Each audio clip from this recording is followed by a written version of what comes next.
Esselamu Aleyküm değerli izleyicilerimiz. Novatek kombisi problem isitməməkdir. İsitməməyində problemi qaz yanır. Demək olar ki 2 saniyə sonra keçir. Heç bir aşıbqa da vermir. Gəldik bütün prosedurları elədik. Hansılar ki yoxlanmalıdır yoxladıq. Hamısı öz qaydasındadır.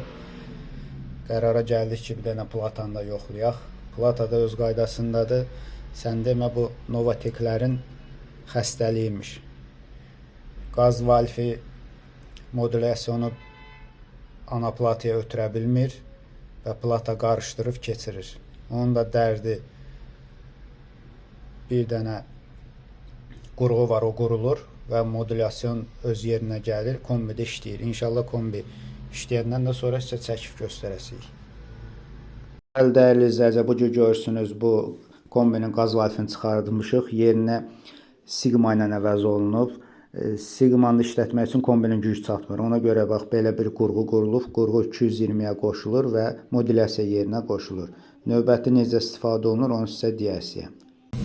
Bəli, dəyərli izləyicilər, Sigma qaz valfini qoşduq, qurğunu qoşduq. Maşallah olsun, görürsünüz kombi işləyir. Əgər kimdəsə kombidə belə bir problem varsa, buyurub bizim servisə müraciət edə bilərlər.